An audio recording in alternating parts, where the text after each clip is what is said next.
বৈষম্য বিরোধী ছাত্র আন্দোলনের প্রেক্ষাপটে আওয়ামী লীগ সরকার পতনের পর হামলা, অগ্নিসংযোগ ও ভাঙচুরের কারণে রাজধানী ঢাকাসহ সারা দেশের প্রায় সব থানার কার্যক্রম বন্ধ হয়ে যায়। পুলিশ সদস্যরা নিরাপত্তাহীনতার কারণে কর্মস্থলে না থাকায় অচল হয়ে পড়ে প্রতিটি থানা। আসার কথা হলো, দেশের ৬৩৯টি থানার মধ্যে বিভিন্ন এলাকায় ৫৯৯টির কার্যক্রম আবারও শুরু হয়েছে।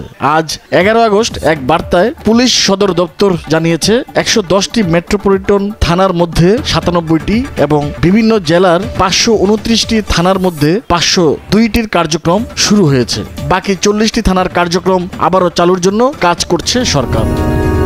গত ৫ আগস্ট প্রধানমন্ত্রী শেখ হাসিনা পদত্যাগ করে দেশ ছাড়ার পর ৩ দিনেরও বেশি সময় পুলিশ শূন্য ছিল ঢাকা।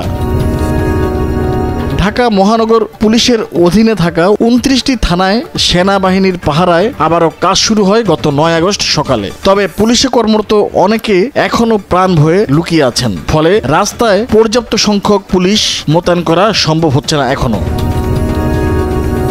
নিরাপত্তাহীনতায় ভুগতে থাকা পুলিশ সদস্যরা কর্মবিরতির ডাক দিয়েছেন। তাদের দাবি, যতক্ষণ পর্যন্ত নিরাপত্তা নিশ্চিত করা হচ্ছে ততদিন তারা কাজে যোগ দেবেন না। এদিকে অন্তর্বর্তী সরকারের স্বরাষ্ট্র উপদেষ্টা অবসরপ্রাপ্ত brigadier general M Sakhawat Hossain police সদস্যদের আগামী ১৫ আগস্টের মধ্যে কাজে যোগদানের নির্দেশ দিয়েছেন।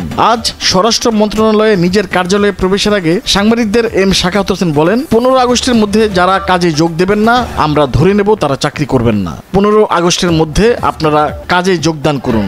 এই সময়ের মধ্যে যারা যোগদান করবেন না তাদের চাকরিচ্যুত করা হবে। যা কিছু ঘটেছে তার বিচার বিভাগীয় তদন্ত হবে। তদন্ত অনুযায়ী বিচার বিভাগ বিচার করবে। এতে কারোর ভয় পাওয়ার কিছু নাই। নির্দোষ কেউ কোথাও কোনোভাবে ক্ষতিগ্রস্ত হবেন না। স্বরাষ্ট্র উপদেষ্টা যোগ করেন, পুলিশের গায়ে কেউ হাত দেবেন না। পুলিশের প্রয়োজনীয়তা অনুভব করছেন নিশ্চয়ই। ডাকাতি হচ্ছে বা ডাকাতির ভয় পাচ্ছেন সবাই। বোঝার চেষ্টা করুন, পুলিশের প্রয়োজন রয়েছে আমাদের সবারই।